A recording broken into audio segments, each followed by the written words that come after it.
আপনারা জানেন যে এটা একটা পরিবর্তনের সরকার, এবং যে কারণে আজকে আমরা নেভাল সিরাজের মতো ত্যাগী বীরদের আমরা আজকে স্মরণ করতে পারতেছি।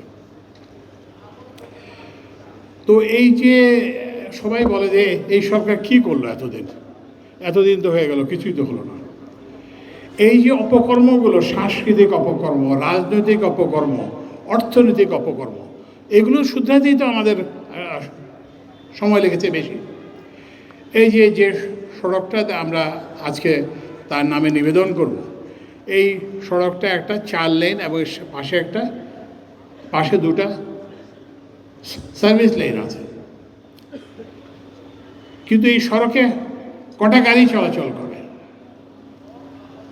তো এইভাবে সব জায়গায়, রাজনৈতিকভাবে, সাংস্কৃতিকভাবে সব জায়গাতেই এই ধরনের অনিয়ম করা হয়েছে।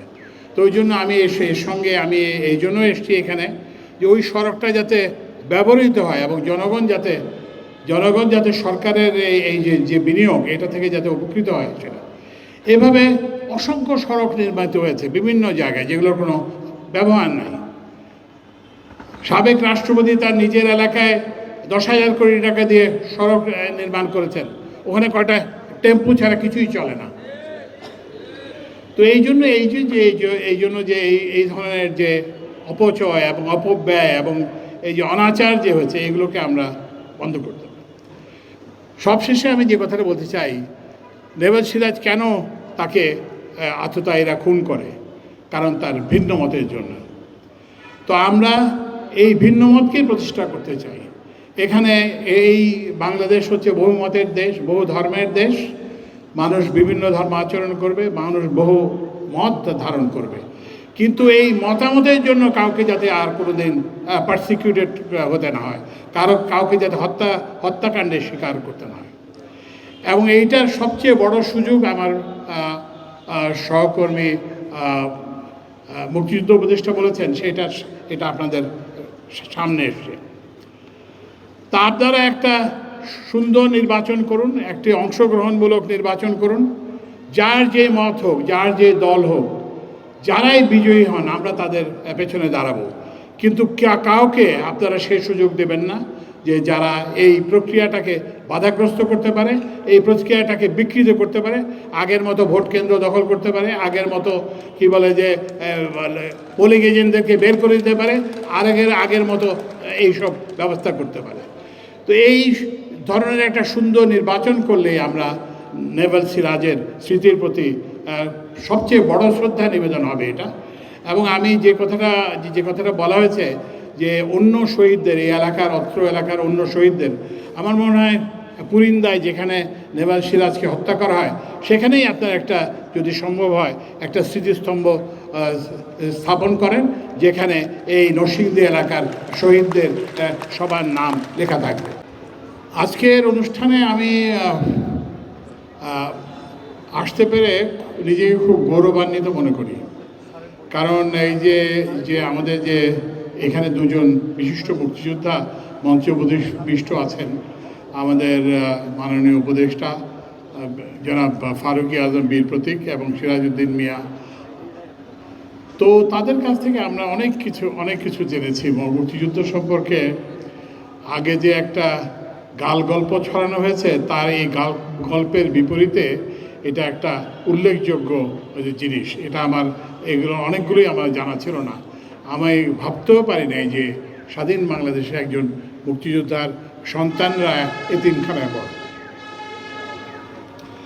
তো যাই হোক, সেটা না, অতীতকে তো নিয়ে আমরা পরিবর্তন করতে পারি না, কিন্তু আজকে এটা একটা ইতিহাসের বিচারের দিন। এই যে বীর প্রতীক সিরাজউদ্দিন আহমেদ নেভাল সিরাজ, উনি যখন ওনাকে হত্যা করা হয় নির্মমভাবে, তখন ওনার বয়স ছিল 36 বছর। একজন যুবক যিনি দেশ স্বাধীন করেছেন, তাকে হত্যা করা হয়। তো হত্যাকারীরা কি মনে করছিল যে নেভাল সিরাজকে নিশ্চিহ্ন করে দেবে। তো আজকে আপনারা জানেন যে নেভাল সিরাজ নিশ্চিহ্ন হন নাই, তিনি আবার পুনর্জাগরিত হয়েছেন।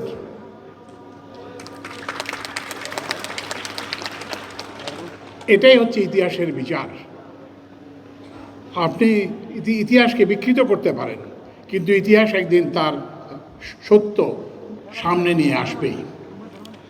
আরেকটা দিক বিচার করে, এই বিচারের আরেকটা দিক আছে। এই বিচারের আরেকটা দিক হলো, আপনারা জানেন যে লক্ষ লক্ষ প্রতিষ্ঠানের নামকরণ করা হয়েছে, স্কুল, কলেজ, হাসপাতাল, কোনো কিছু বাদ যায় নাই। কি বলে যে শৌচাগার, কোনো কিছু বাদ যায় নাই, নামকরণ করা হয়েছে। তো সেই নামকরণগুলো কোথায়? সেই নামকরণগুলো আজকে জনগণ মুছে দিয়েছে। এটাও একটা ইতিহাসের বিচার।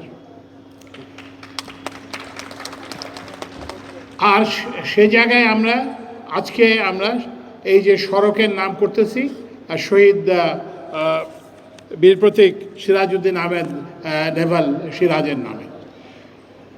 তো এইটাই হচ্ছে বিচার, এবং আমরা এইভাবেই কিন্তু প্রকৃত মুক্তিযোদ্ধাদের সবাইকে সামনে নিয়ে আসবো।